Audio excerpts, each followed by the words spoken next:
Hola, bienvenidos a su canal de YouTube Español en Casa. El día de hoy vamos a tener el análisis de un poema que ustedes me solicitaron en la casilla de los comentarios y es análisis del romance del rey Moro, que de hecho es un poema en el cual nosotros vamos a identificar las figuras retóricas o de pensamiento. Evidentemente, ya como es costumbre, vamos a ir encontrando la rima y obviamente vamos a hacer el análisis de contenido. Esta semana también vamos a tener el análisis de un cuento del Conde Lucanor y también el análisis de un cuento de Borges que ustedes me estuvieron solicitando en la casilla de los comentarios, que se llama El Sur. Así que si es la primera vez que estás viendo un video en mi plataforma educativa, por favor suscríbete a mi canal, regálame un like y sobre todo comparte el link de este video en todas tus redes sociales con otras personas que estén aprendiendo español, que estén tomando un curso de literatura, de análisis crítico, ya sea en Latinoamérica, en los Estados Unidos o en Francia. También te recuerdo que si en este momento estás tomando cualquiera de estos cursos y estás elaborando un ensayo de un cuento, estás elaborando un ensayo sobre una obra literaria y no sabes por dónde empezar porque no sabes cómo elaborar una introducción, una buena tesis que invite a la reflexión, cómo soportar esta tesis con argumentos, insertarlo en el cuerpo de ese ensayo y recuperar citas directas e indirectas o hacer una buena conclusión, invite a la reflexión con una buena lista de referencias usando formato MLA o formato APA o AMA. Puedes contratar mis servicios como tutora completamente personalizada vía YouTube. Es muy sencillo, al lado del botón suscribirme, que está en negro porque ya no es rojo, hay un botón que dice unirme. Ahí hay diferentes precios. Está el precio de 99.99 que te da acceso a 5 horas de clase conmigo al mes. Está el nivel de $200 que te da acceso a 8 clases. Tengo un nivel de 349 y también de $500. Obviamente esto dependerá de la dificultad y también de tu nivel académico porque no es lo mismo brindar una tutoría a nivel de pregrado, por ejemplo, que a nivel de maestría o de doctorado. Así que si en este momento la estás pasando mal, probablemente lo único que necesitas es alguien que te guíe y puedes contratar mis servicios. Los pagos se gestionan a través de YouTube, que es, como ustedes saben, una plataforma completamente segura para ustedes, para mí. Y bueno, otra cosa muy importante, si el ensayo se entrega mañana y me contactan hoy, por ejemplo, no los puedo ayudar. Tenemos que tener por lo menos unas 2 semanas de antelación para poderlos acompañar en este proceso. Bueno, también antes de continuar quisiera agradecer a todas las personas que envían donativos a este canal. Muchas gracias a Yanera Costa, al Planeta de Abraham, a Rodolfo, a Noé, a Miguel, a Hipólito, a Orlando, a Arelis y a Verónica. Si alguno de ustedes quiere convertirse en patrocinador de mi contenido, es muy sencillo. Solamente se van al botón unirme y seleccionan cualquiera de los niveles de 2.49 y 14.99 si simplemente quieren apoyar la creación de contenido de Español en Casa. Y no olvides, que si necesitas ayuda en la elaboración de un ensayo, en el análisis crítico de una obra literaria, se te dificulta la redacción de párrafos, la edición de tus textos, la creación de poemas o la elaboración de tesis, puedes contratar mi servicio ya sea en español o en inglés, porque no tenemos la barrera del idioma porque yo también soy bilingüe. Bueno, vamos a movernos entonces al poema que nos trae hoy, que se llama Romance del Rey Moro. Y antes, sobre todo si tú eres profesor o incluso si tú eres estudiante, es importante entender un poquito de contexto, o sea, en qué contexto nace este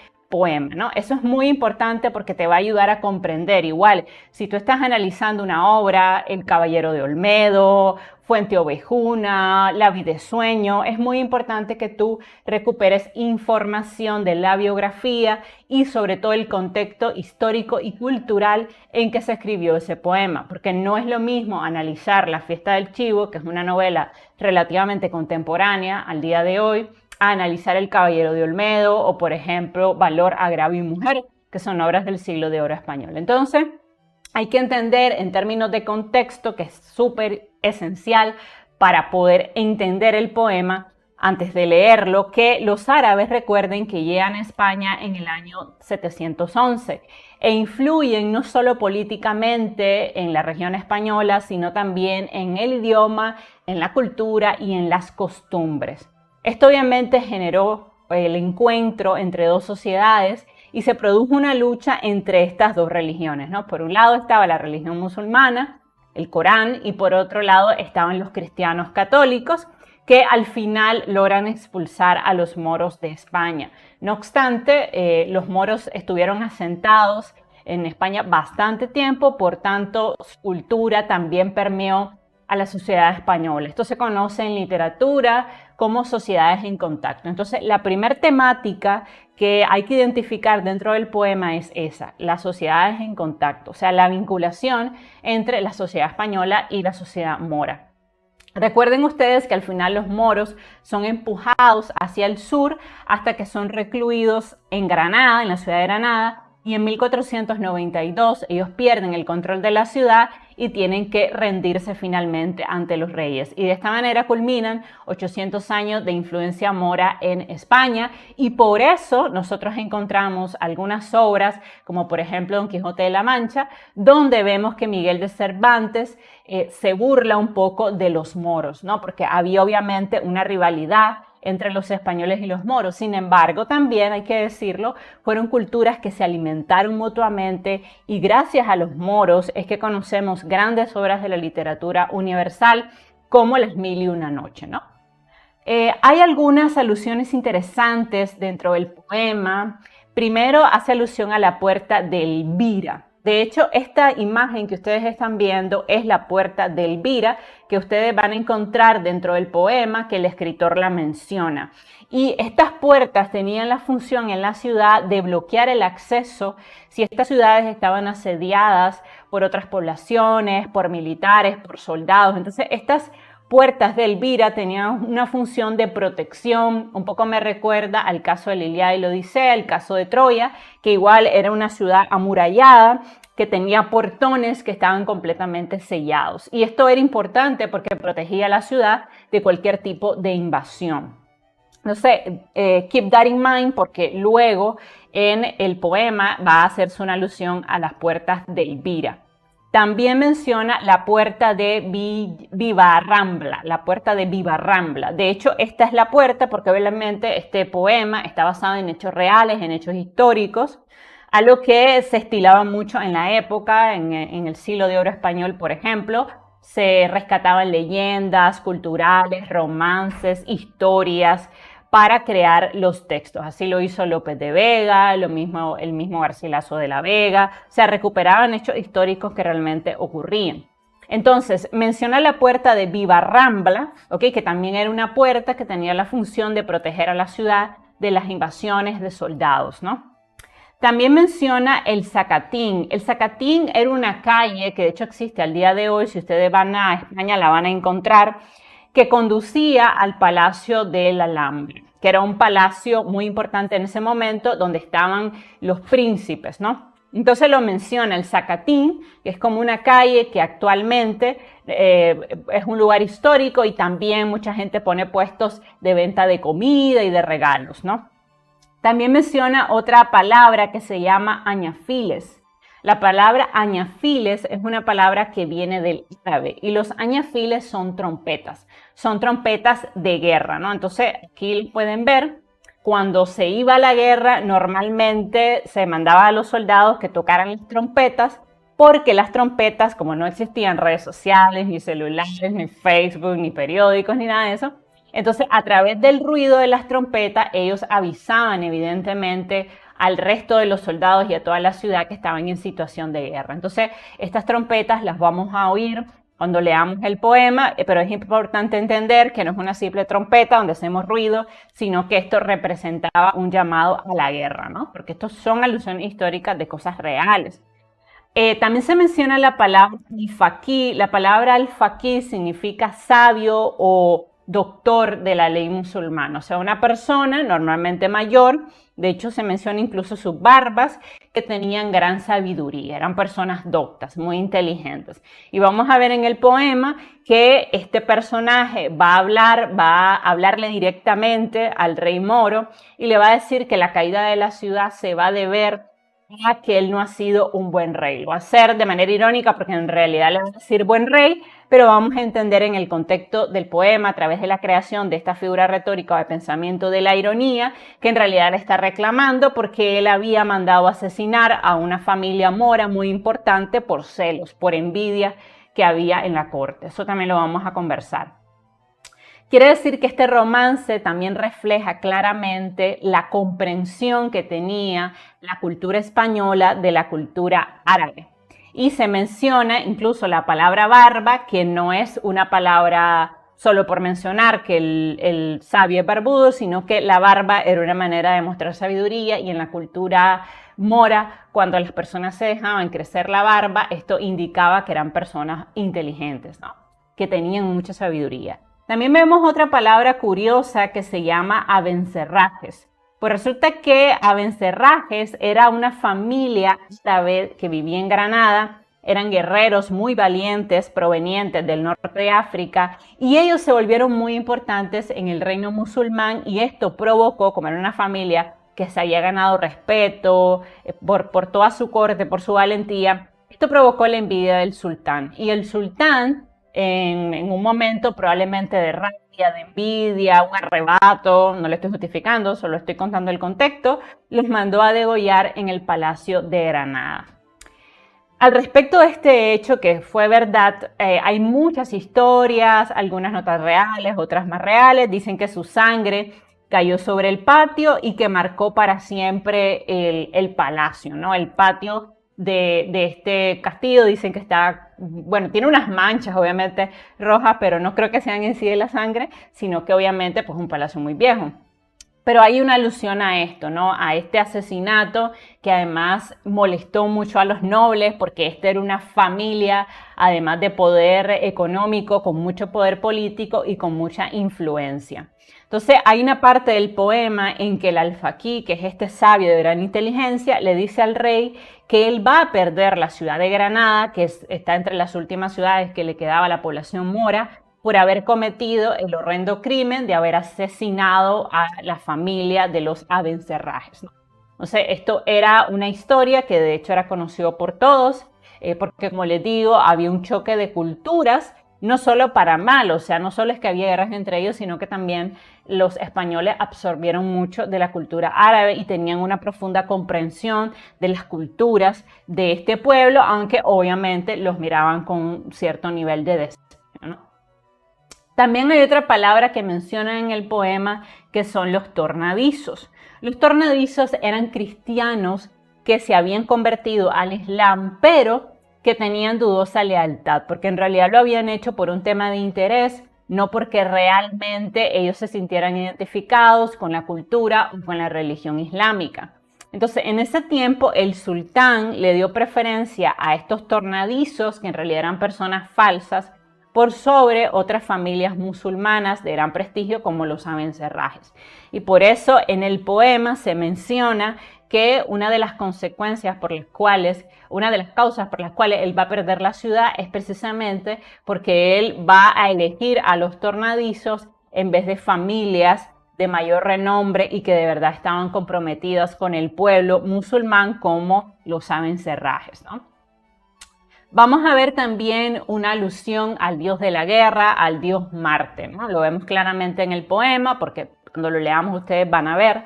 Pero antes de leerlo es importante tener claro lo que significan estas palabras, que sobre todo si ustedes viven en los Estados Unidos, en Europa, en Corea del Sur, es muy posible que no conozcan su significado. Entonces, el dios Marte era el dios de la guerra en la mitología romana.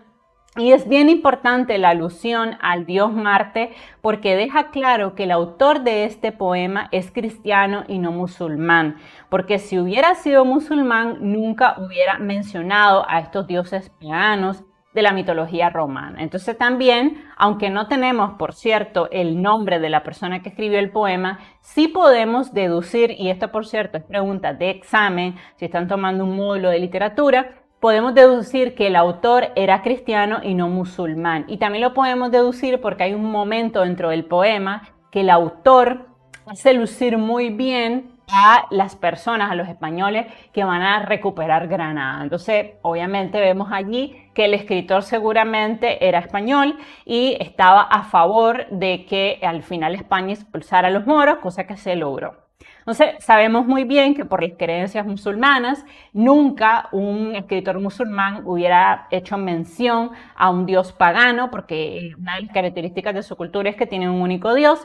Entonces, esto obviamente es una clara alusión a la época del Renacimiento, en el cual sabemos que hubo un rescate de la cultura greco-romana y greco-latina. Esto lo vemos claramente en la obra de Garcilaso de la Vega, en sus églogas, donde él menciona, por ejemplo, a Galatea. Lo vemos en Luis de Góngora con la fábula de Polifemo y Galatea, que cuando se da el Renacimiento dentro de España, cuando irrumpe la tradición italiana y entran los versos hectasílabos, endecasílabos, se recupera un poco la temática del amor romántico, del amor cortés, de ese amor que es sinónimo de sacrificio, de dolor, de esa amante desdeñada. También se incorporan nuevamente las alusiones grecolatinas, grecorromanas, y también se incorpora el paisaje bucólico. Entonces, también es importante que ustedes manejen esto, ¿no?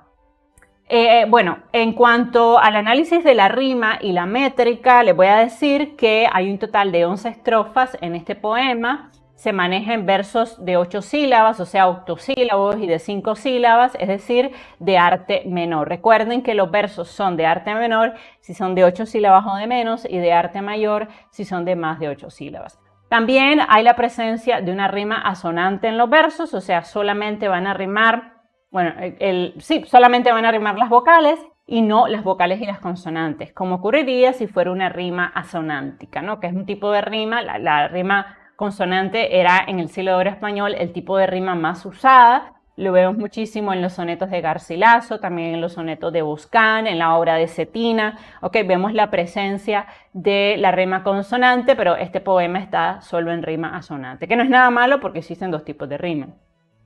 También recuerden que deben aplicar la sinalefa dentro del poema cuando una palabra termine en vocal y la otra comience en vocal, en H muda o en I con sonido de vocal. Esto es muy importante, es decir, si ustedes tienen, por ejemplo, la palabra moro y luego viene la palabra coma, ¿no? Como moro termina en vocal y la siguiente palabra termina en vocal, entonces esto va a formar una sola sílaba métrica. Si fuera, por ejemplo, huido, ¿ok? También se unirían las dos sílabas, porque para los poetas la H es muda, no representa nada, porque recuerden ustedes que la poesía nació primero de manera oral y no de manera escrita. Primero se creaban los poemas y los juglares iban a los pueblos a declamar esos poemas, pero no existía todavía escritura. Entonces es un poco este tema del huevo y la gallina, que fue antes, evidentemente primero la poesía. Entonces por eso es que ellos tienen sus propias reglas y para ellos la H no representa una sílaba métrica y por tanto es como si no existiera. Y también si tuvieran I con sonido de vocal, tampoco iría separado, sino que formarían sinalefa. Bueno, todos los romances, y esto es importante que ustedes lo recuerden, se caracterizan por tener una métrica octosilábica. Por tanto, si ustedes van a tomar un examen ahora y la profesora les pregunta cuál es la característica que tienen en común todos los romances, una de las cosas son los versos octosilábicos. Pero igual en el examen van a tener que encontrar la métrica del poema, así que no se van a librar de esa parte. ¿Y cuáles son los temas que identificamos en Romance del Rey Moro? Pues evidentemente las sociedades en contacto y el sentido de la pérdida, ¿no? Porque vemos que los moros al final van a perder la ciudad. Entonces, también vamos a hacer un análisis de cuáles son las técnicas narrativas que identificamos dentro del poema. Ya se lo voy a ir explicando. Vamos a analizar un poco la voz poética, ¿ok? Vamos a analizar obviamente las figuras literarias, la métrica. Aquí yo le voy a explicar esto, solo a grandes rasgos. Vamos a analizar luego los elementos históricos y culturales que aparecen en el poema. Vamos a analizar los recursos literarios y vamos a hacer ya un resumen con algunas imágenes que nos pueden ayudar a entender mejor el poema. Si tú eres un profesor y estás impartiendo esta clase, la presentación de imágenes siempre es un excelente recurso para que tus estudiantes se vinculen con la temática que tú estás abordando, ¿no? Es siempre un buen recurso las imágenes. Entonces, vamos a proceder a la lectura. Dice así el poema. Paseábase el rey moro por la ciudad de Granada, desde la puerta de Elvira hasta la de Vivarramba. Ay de mí Al-Ama. Cartas le fueron venidas, que Al-Ama era ganada, Las cartas se echó en el fuego y al mensajero matara. Ay de mí Al-Ama. Descabalga de una mula y en un caballo cabalga. Por el zacatín arriba, subido se había a la alhambra. Ay de mí Al-Ama. Como en el alhambra estuvo, al mismo punto mandaba, que se toquen sus trompetas, sus añafiles de plata. Ay de mí Al-Ama. Y que las cajas de guerra apriesa toquen el arma, porque lo oigan sus moros, los de la Vega y Granada. Ay de mí Al-Ama.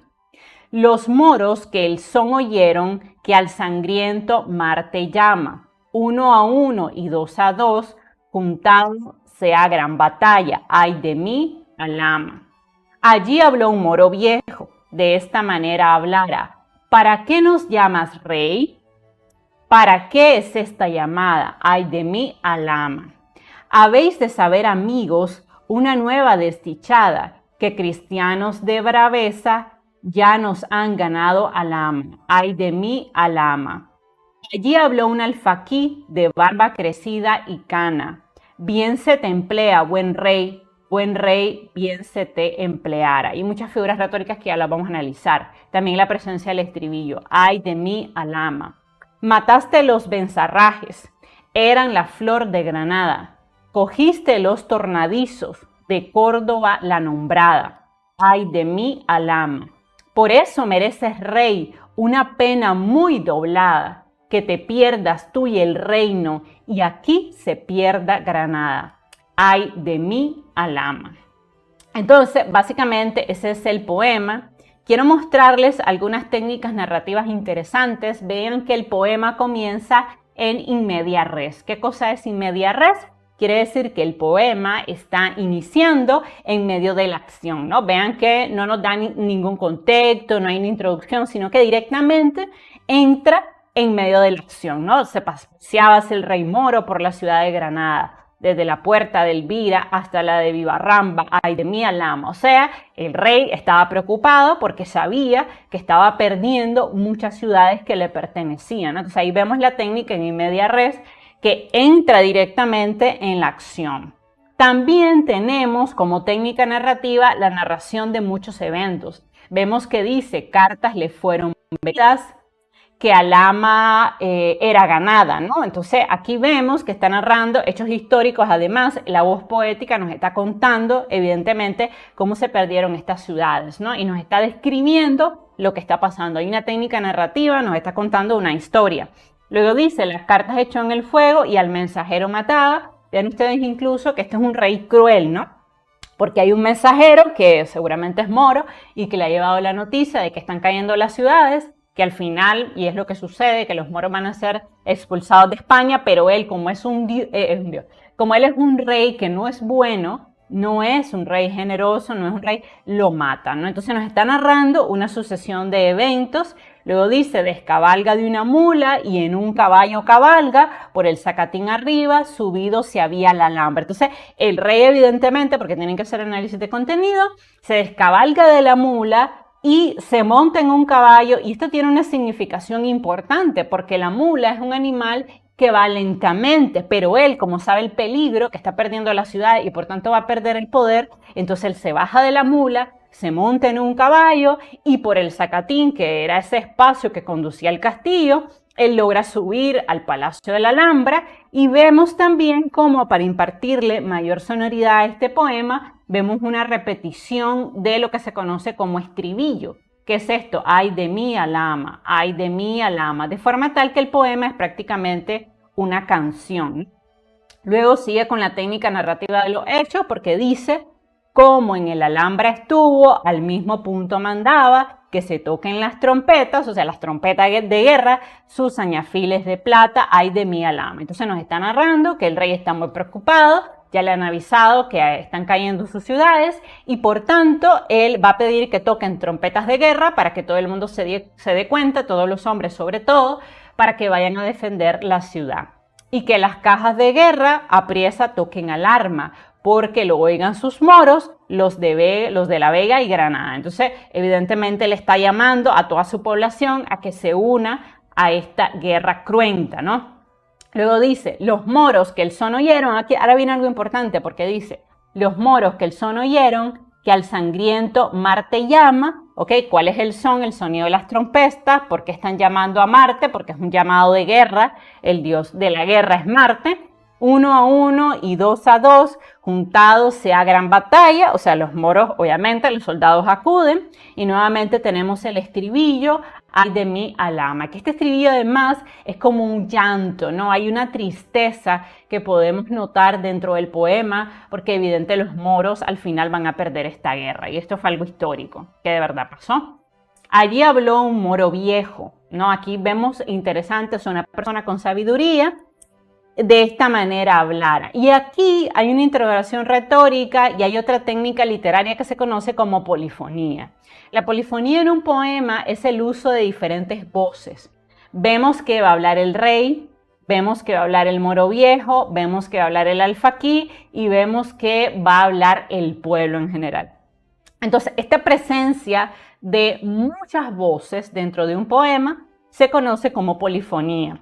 Y aquí la vamos a ver, dice: ¿para qué nos llamas rey? ¿Para qué es esta llamada? Ay de mí, Alhama. Entonces vemos que en el poema hay muchas voces. Está hablando aquí este moro viejo y luego van a hablar otros personajes. Ya lo vamos a ver de nuevo. Habéis de saber, amigos, una nueva desdichada, que cristianos de braveza ya nos han ganado Alhama. Ay de mí, Alhama. Entonces vemos aquí también otra técnica narrativa importante que es el diálogo, ¿no? Hay una conversación. Y nos queda claro, aquí hay algo muy importante, que es lo que yo les decía, que si ustedes están haciendo el análisis crítico de contenido, no solamente es, por ejemplo, encontrar las figuras retóricas, la regla métrica. Claro, eso es parte de todo análisis de poema, pero también es entender que dentro del poema hay palabras clave y que el poema nos está hablando. Nos está hablando aquí cuando dice claramente, habéis de saber, amigos, una nueva desdichada, que cristianos de braveza ya nos han ganado Alhama. Es decir, que lo que les comentaba al inicio, que este poema fue escrito evidentemente por un cristiano, porque hay una representación positiva, estos cristianos no son cualquier cristiano, son valientes, cristianos de braveza. Entonces, evidentemente, la persona que escribió este poema no es un moro, porque si hubiera sido un moro, hubiera dicho obviamente cristianos malvados, que no quieren expulsar de la tierra, ¿no? Pero no, dice cristianos de braveza. Entonces, la voz poética aquí nos está diciendo que el autor del poema, ven qué interesante, no es un moro, sino que es un cristiano, porque está haciendo alusión a los cristianos como personas muy valientes, ¿no? Y vuelve el estribillo, ay de mí, Alhama. Allí habló un alfaquí, que yo les decía, una persona de gran sabiduría, de barba crecida y cana. Esto es importante porque en esa cultura, mientras más barba tenía una persona, esto era sinónimo de sabiduría, ¿no? O sea, es una persona muy sabia. Y dice: bien se te emplea, buen rey, buen rey. Vean la repetición de buen rey, que esto es una repetición dentro del poema, pero además algo irónico, porque nos hemos dado cuenta a lo largo de la lectura que el rey no es un buen rey, es una persona cruel, es una persona que ha matado al mensajero simplemente por traerle una mala noticia. Entonces nos damos cuenta que este rey es una persona malvada y por eso aquí tenemos una figura retórica o de pensamiento que se llama ironía. Y esta ironía lo que nos está diciendo dentro del poema es que el rey ha sido malo y por esa razón él va a perder la ciudad. Pero obviamente el alfaquí no le puede decir mal rey, porque lo mandaría a matar. Entonces hay una manera mucho más estilística donde aquí la voz poética nos está dando mucha información a través del recurso de la ironía, porque dice en manera de burla, bien se te emplea, buen rey, bien se te empleara, ¿no? Y luego vamos a ver lo de las figuras retóricas, pero aquí en emplea y empleara, vean el buen uso también de la derivación.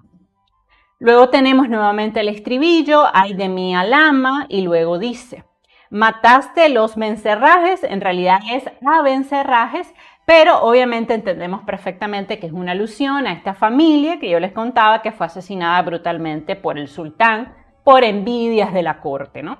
Entonces dice, mataste los becerrajes, eran la flor de Granada. Entonces aquí hay algo bien importante, que hay el uso de una metáfora que está diciendo que el rey asesinó a esta familia que era noble, que además había servido muy bien a su pueblo por envidia, y él está reclamando, la voz poética le está reclamando al rey que él mató a esta familia. Y lo dice, mataste los becerrajes, que eran la flor de Granada. Entonces, esta familia no era cualquier familia, sino que era una familia muy respetada. Y sigue diciendo, cogiste los tornadizos, que yo les explicaba que los tornadizos eran personas que se habían convertido a la fe musulmana, pero que realmente lo habían hecho por interés. Entonces le está diciendo, preferiste a los tornadizos, que eran falsos, mentirosos, porque seguramente alababan siempre al rey, que a una familia de prestigio que eran los abencerrajes. Entonces aquí dice, cogiste los tornadizos de Córdoba, la nombrada ay de mi alama. Entonces, ¿qué le está diciendo? Evidentemente, preferiste a una mala familia, ¿ok? Sobre la familia Mora, que además brutalmente asesinaste. Y ahora viene también algo bien importante dentro del poema que dice, por eso mereces rey. O sea, le está hablando directamente al rey, por eso les decía que está el recurso de la polifonía, porque hay muchas personas hablando dentro del poema, y él le va a hablar, por eso mereces rey una pena muy doblada, o sea, una pena muy terrible, que te pierdas tú y el reino, y aquí se pierda Granada, ay de mi alama. Entonces evidentemente le está diciendo, rey, porque tú has sido malo, porque has sido cruel, tú te mereces perder la ciudad de Granada y perder evidentemente tu reinado. Ok, ahora en el tema de la métrica, solo voy a explicarle rapidito la primera estrofa, porque pues el poema es largo y si hiciera la métrica de todo el poema me tomaría mucho tiempo, pero siempre les dejo aquí toda la métrica. Si nosotros vemos en la primera estrofa, recuerden que todo poema está formado por estrofas. Las estrofas son compilaciones de versos. Los versos son estas líneas que ustedes ven, o sea, este sería el verso 1, el verso 2, el 3, el 4, el 5, ¿no? Y obviamente la unión de estos versos constituyen la primera estrofa. Es muy común que en un análisis de poema el profesor les pida que ustedes marquen los versos de esta manera y coloquen el número de la estrofa, ¿no? Estrofa 1, 2, 3. Entonces, a la hora de la división en sílabas métricas, ustedes simplemente van a ir separando en sílabas cada una de las palabras de cada verso. Y eso les va a dar el conteo, vean ustedes. 1, 2, 3, 4, 5, sin alefa, 6, 7 y 8. Ven, les da 8 sílabas. Luego tenemos 1, 2, 3, 4, 5, 6, 7 y 8. Nuevamente 8 sílabas métricas. Recuerden también que si la última palabra del verso fuera palabra aguda, le tendrían que sumar 1 al conteo métrico, y si fuera palabra esdrújula, le tienen que restar 1. Yo tengo en mi canal de YouTube un video donde explico cómo se calcula esta métrica desde cero, por si ustedes lo quieren ir a revisar para ahondar un poco en esto si tienen dudas. Luego dice 1, 2, 3, 4, 5, 6, vean ustedes sin alefa, 7 y 8, y vean ustedes que son palabras graves, Moro, Granada, Elvira, y por tanto, según la ley del acento final, cuando es palabra grave la última palabra de un verso, ni se le suma ni se le resta, sino que queda igual. Luego tenemos 1, 2, 3, 4, 5, 6, 7 y 8, nuevamente 8 sílabas. Luego tenemos 1, 2, 3, aquí sin alefa, 4, 5 y aquí tenemos 5 sílabas. Entonces tenemos evidentemente la presencia de versos octosilábicos y la presencia de estribillos que se van repitiendo, que además están formados por 5 sílabas. ¿Okay? También, no les había mencionado que este estribillo también representa una polifonía, porque ¿quién está diciendo ay de mí alama? El pueblo. Esto es una voz colectiva que nos está hablando a nosotros como lectores. Es decir, el pueblo moro sabe ya que van a conquistar la ciudad, que lo van a expulsar de España y están llorando. Obviamente, en toda guerra, cuando te expulsan, ese pueblo sufre, ¿no? Entonces ya ellos prevén que va a caer la ciudad, ¿no? Entonces aquí vemos, ¿no? Algunos aspectos relevantes. Aquí les marqué el estribillo. Ahí está, miren, ay de mi alama, ay de mi alama, ay de mi alama. ¿Ok? Ahí les dejo también toda la métrica porque es larga. Entonces, recuerden también que en el link de la descripción siempre les dejo el imprimible de la clase por si quieren descargar el material y analizar el poema y apoyarse. Y también recuerda, este es el momento perfecto para mi pequeño comercial, que si te está costando mucho trabajo analizar un poema en este momento, lo único que tienes que hacer es contratar mi servicio y yo con todo gusto te puedo ayudar. En el botón unirme, súper sencillo y rápido. Bueno, sigamos entonces con otra cosa muy importante dentro del poema, que es el tema de los elementos históricos y culturales que nosotros tenemos que identificar dentro del poema. Esto es parte del análisis del poema. Normalmente el profesor pone este tipo de preguntas. ¿Cuáles son los elementos históricos y culturales que aparecen en el poema leído? Entonces vamos a identificar. Aquí tenemos el poema y vamos a ir leyendo qué elementos históricos y culturales hay en cada estrofa.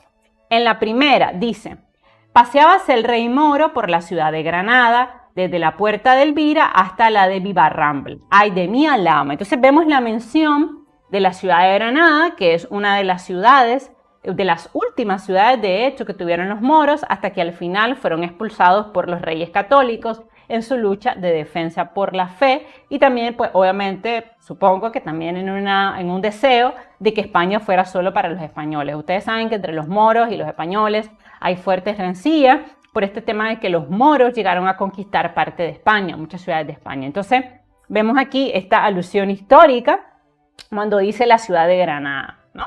Que fueron de las últimas ciudades que le pertenecieron a los moros hasta que finalmente ellos pierden la guerra y son expulsados de España, ¿no?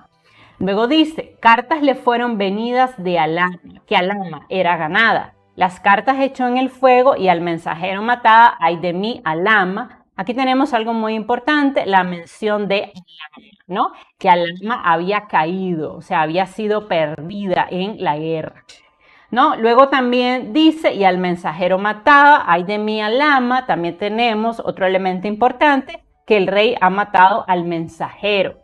O sea, que es lo que yo les comentaba, que es un hombre cruel, malvado. O sea, el rey no es un rey bondadoso, generoso, es un rey malvado. Y por esa maldad que él ha cometido, por haber mandado a matar a tanta gente, él va a perder esta carrera militar, como efectivamente pasó. Luego dice: descabalga de una mula y en un caballo cabalga. Vean ustedes aquí, descabalga, cabalga, y hay una derivación. Por el Zacatín arriba, subido se había la Alhambra, ay de vi Alam. Y el elemento que nosotros podemos identificar aquí, específicamente en la estrofa, es este sentido de urgencia, ¿no? Porque él va corriendo cuando le envían las cartas de que está perdiendo muchas ciudades, territorio, y se siente ese sentido de urgencia cuando él cambia de la mula al caballo. Luego en la siguiente estrofa dice: como en el Alhambra estuvo, al mismo punto mandaba, que se toquen sus trompetas, sus añafiles de plata, ay de mi Alhama. Tenemos aquí la alusión de trompetas y de añafiles que hace clara referencia a la guerra. O sea, el rey está convocando a la guerra. Y que las cajas de guerra apriese toquen el arma, porque lo oigan sus moros, los de Vega y Granada, ay de mi Alhama. Entonces aquí vemos las cajas de guerra porque él está convocando a sus soldados a la defensa de esta última ciudad que todavía les queda, pero que ya sabemos históricamente que van a perder, ¿no? Y hay una mención de los moros que estén en Vega y en Granada en ese momento para que acudan a la defensa de la ciudad, ¿no? Los moros que el son oyeron, que al sangriento Marte llama. Aquí también vemos otra cosa interesante. Los moros que el son oyeron, que al sangriento Marte llama. Hay uso del hipérbato. Un poquito más adelante vamos a identificar esa figura. Pero evidentemente aquí dice 1 a 1 y 2 a 2, juntado se a gran batalla, ay de mi Alhama. Vemos este sentido sangriento, ¿ok? Que está haciendo alusión a Marte, que es un dios de la guerra. Y también esto nos está indicando, les comentaba, que esta narración está efectuada por los cristianos. No es un poeta moro. Esto, lo vuelvo a decir, es pregunta de examen. Yo lo preguntaría así. La voz poética dentro del poema, ¿qué nos indica sobre su autor? ¿No? Y yo respondería que su autor es cristiano y no es moro, a pesar de que el poema se llama Romance del Rey Moro. Bueno, seguimos. Allí habló un moro viejo, aquí tenemos un epíteto, sinónimo de sabiduría. De esta manera hablara, ven ustedes aquí el uso de la derivación en habló y hablara. ¿para qué nos llamas rey? Vean aquí la interrogación retórica, la pregunta. ¿Para qué nos llamas rey? ¿Para qué es esta llamada? Y vemos nuevamente el uso de la derivación y este apóstrofe, porque le está hablando al rey, y me llama la atención que es ilógico un poco esta pregunta, porque en un momento de guerra, obviamente, un rey convocaría a toda su gente. Pero como el pueblo está molesto con el rey, porque él ha sido un rey malo, porque mató a los abencerrajes, entonces se ve hasta cierto punto aquí una resistencia, ¿no?, a este rey, ¿no?, a servir al rey. ¿Por qué voy a servir a un rey que es malvado, ¿no? Entonces, aquí él hace la pregunta, ¿para qué nos llamas rey, no? Como molesto. Habéis de saber, amigo, una nueva desdichada, que cristianos de braveza ya nos han ganado al alma. Entonces, cristianos de braveza indica obviamente que los moros han perdido la guerra y el rey obviamente está muy preocupado porque sabe que la ciudad donde están ellos está a punto de caer también, porque ya han perdido muchas ciudades. Ahí habló un alfaquí, ya saben que alfaquí, una persona de gran sabiduría, de barba crecida y cana, bien se te emplea buen rey, la ironía, ¿no? Porque él realmente ha sido mal rey, pero no se lo puede decir porque, como les digo, lo matarían. Entonces, él lo dice de esa manera irónica, ¿no? Esa repetición es como cuando mamá te manda a hacer algo y entonces te molesta que arregles tu cuarto, entonces tú le dices, sí, buena mamá. No, y en realidad lo que le estás queriendo es mala mamá, ¿no?, para hacerme recoger el cuarto. Entonces también la analogía es un recurso importante si ustedes son profesores y están introduciendo a sus estudiantes en el análisis de los poemas. Es importante que ellos entiendan esta voz poética que muchas veces está subterránea, ¿ok?, y no es tan fácil de identificar. Entonces ahí ustedes tienen esa función de ayudarlos en la lectura del poema, ¿no? Entonces dice, bien se te emplea buen rey, bien se te empleara, ¿no? Vean ustedes la derivación en emplea, empleara, ay de mí alama, sigue el llanto de la ciudad.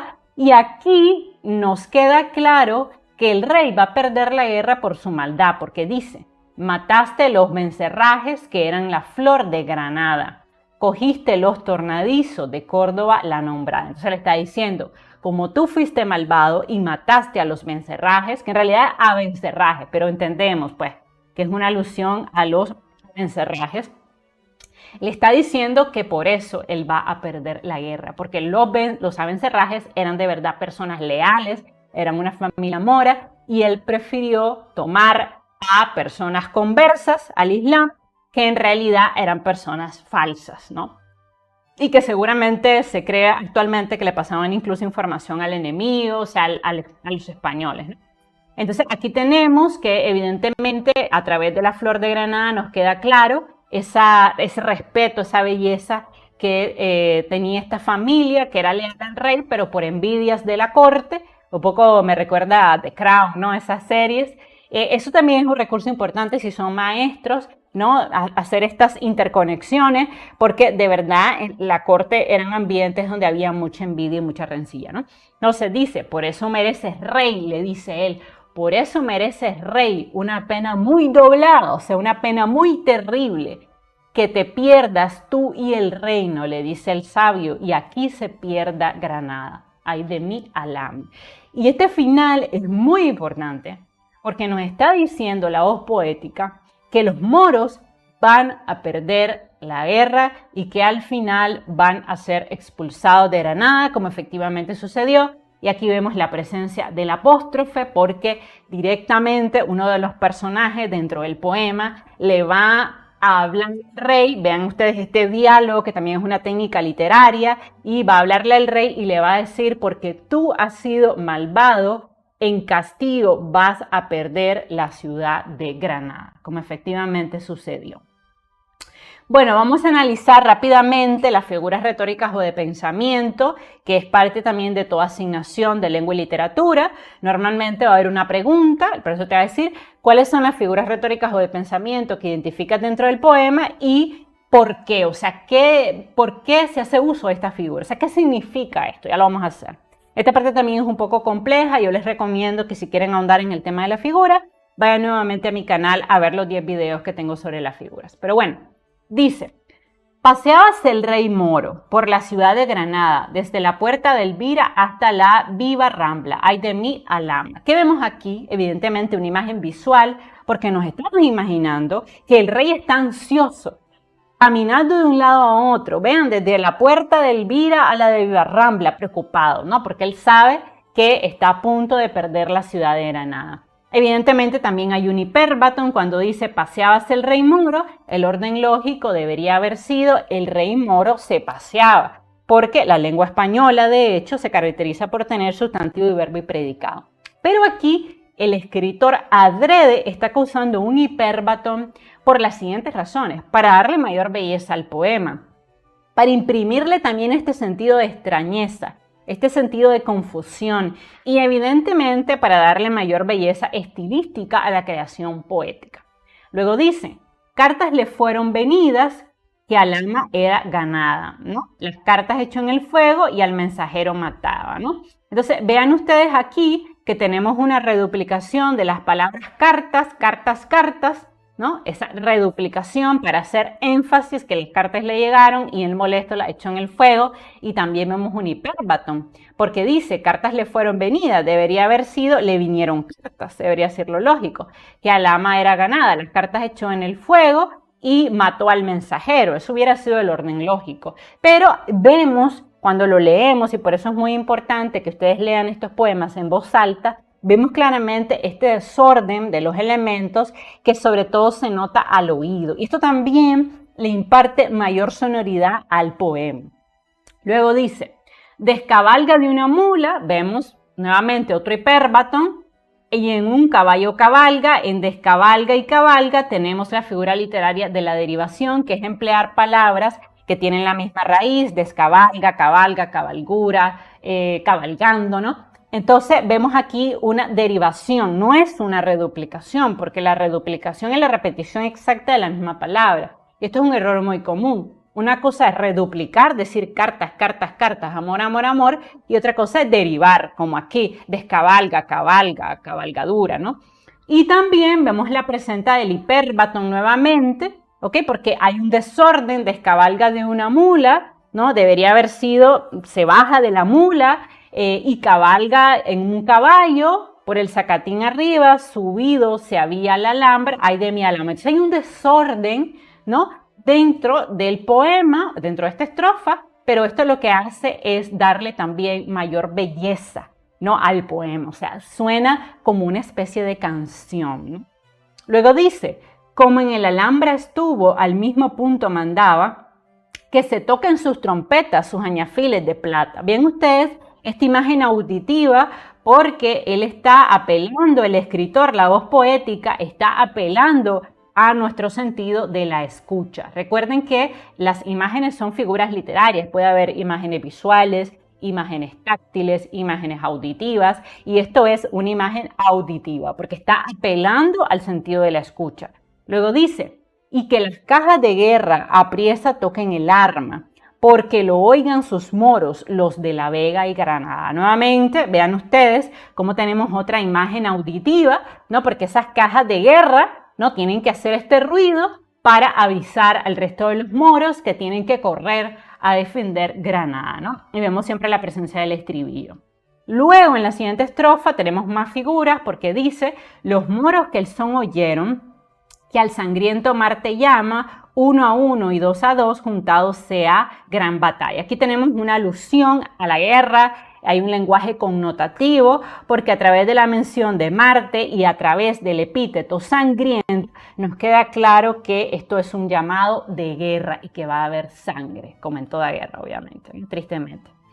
Ahí habló un moro viejo, aquí tenemos el epíteto, de esta manera hablara, a quien habló, hablara, tenemos una derivación. ¿Para qué nos llamas rey? ¿Para qué se está llamado? Se está como un poco molesto, se ve esa voz poética molesta, vemos en llama y llamado una derivación y vemos cómo le habla directamente al rey, ¿no? Y le reclama, ¿no? ¿Para qué nos llamas? Como diciéndole, ¿para qué si ya es demasiado tarde? Y entonces hay un lenguaje connotativo en la siguiente estrofa porque dice, habéis de saber amigos, una nueva desdichada, o sea, dice el rey que cristianos de braveza ya nos han ganado al ama. Entonces, evidentemente, aquí hay un lenguaje connotativo porque nos está diciendo el poema a través de este juego un poco de palabras, a través de braveza, que es un epíteto positivo, que la persona que ha escrito el poema es en realidad un cristiano. Y esto es muy importante y les repito, es pregunta de examen. Luego dice, allí habló un alfaquí de barba crecida y cana, o sea, una persona doctor, una persona con sabiduría, y le dice, bien se te emplea, buen rey, vean la repetición de buen rey, bien se te empleara, con un tono burlesco, a quien emplea y empleara, hay también una derivación, y les decía que esta repetición de buen rey en realidad es sinónimo de mal rey, ¿no? Mataste los vencerrajes, que eran la flor de granada, aquí tenemos flor de granada, una metáfora. Cogiste los tornadizos, o sea, las personas falsas, mentirosas, de Córdoba la nombrada. Aquí también hay un hipérbato, hay un desorden evidente de los elementos, porque dice, mataste los vencerrajes, que eran la flor de Granada, debería haber sido, a los abencerrajes mataste, quienes eran la flor de Granada. Pero evidentemente a través de este hipérbaton, de este desorden de los elementos dentro del verso, lo que nos está demostrando este escritor, además, que es una persona culta, que seguramente ha leído, me imagino, a Dante, a Petrarca, porque tiene ese estilo muy trabajado y un excelente manejo de las figuras retóricas o de pensamiento. Y nos vamos acercando al final, dice ya este final contundente, fuerte, porque dice aquí, la voz poética dice, por eso mereces rey, le habla directamente al rey, una pena muy doblada. ¿Qué cosa es una pena muy doblada? Una hipérbole. O sea, mereces el mayor castigo, que va a ser perder Granada y tu poder, tu trono, ¿no? Y aquí lo dice, que te pierdas tú y el reino. Y aquí se pierda Granada. Entonces dice obviamente aquí pierda, otra derivación, y le dice claramente a esta persona de gran sabiduría que él merece lo que le está pasando porque ha sido malvado.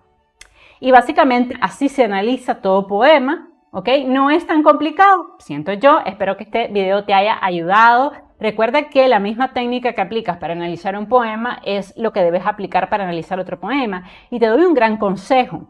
Cuando leas el poema, cada vez que identifiques una palabra desconocida, búscalo inmediatamente para comprender el verdadero sentido. Si este poema lo hubiéramos leído sin averiguar un poco de contexto histórico, qué cosa es la ciudad de Granada y dónde queda, qué representan las puertas de Elvira, Alhama, Alfaquí, por ejemplo, cuando dice cajas de guerra, trompetas. Si no hubiéramos investigado en el diccionario y en un poco de contexto histórico el significado de estas palabras, nos hubiéramos perdido la mitad de la interpretación del poema. Entonces es muy importante que tú identifiques palabras desconocidas y busques su interpretación y que siempre investigues un poco de contexto histórico. Y para terminar, les traigo aquí algunas imágenes relevantes que pueden ustedes ayudarlos mucho cuando están analizando este tipo de poemas. Y estas imágenes son famosísimas, obviamente están en internet, y vemos aquí la conquista de Granada por parte de los reyes católicos. Aquí vemos obviamente al sultán y aquí vemos claramente a los reyes católicos que están ganando la guerra y que van a expulsar a los moros de España, como evidentemente pasó por esta cruzada santa que ellos tenían y este deseo de recuperar todos los territorios que habían caído en manos de los moros, ¿no? Aquí también vemos otra imagen muy simbólica, vemos nuevamente al sultán que está siendo expulsado. Aquí, si ustedes se fijan, vemos a los reyes católicos, Fernando e Isabel, la católica, y ahí vemos claramente que los reyes de España están expulsando a los moros de su territorio, ¿no?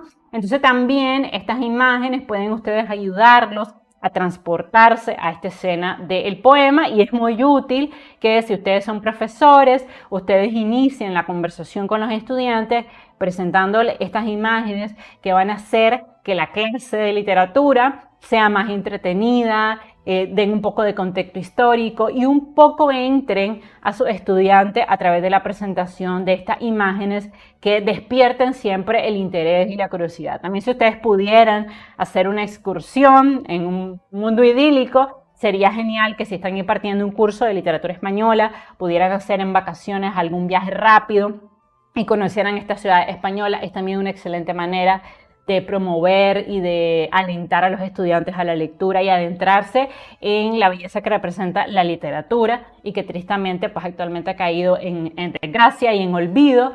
Y es triste, lo digo, porque para los amantes de literatura, como yo, obviamente que soy maestra de literatura española, Me sorprende cómo, honestamente lo voy a decir, hay personas que prefieren TikTok, por ejemplo, a leer un poema o a leer una égloga, o sea, no sé, pues.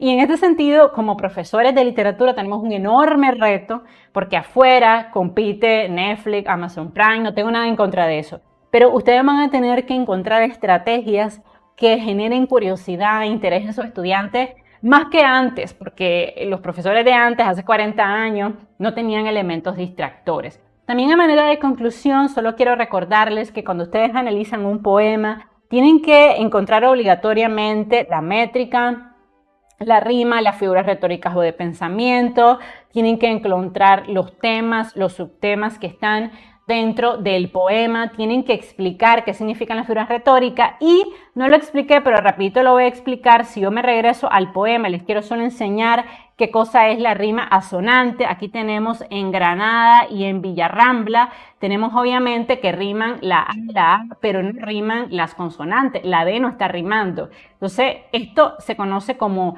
rima asonante, ¿ok? Asonante en contraposición a la rima consonante, que sería, por ejemplo, canción, que rimaría con camión, ¿no? Bueno, obviamente no tiene ninguna belleza esa rima, pero un poco para explicarles la diferencia, o sea, si hubiera sido camión versus corazón, entonces hubiera sido una rima consonántica. Bueno, espero que les haya ayudado muchísimo este video.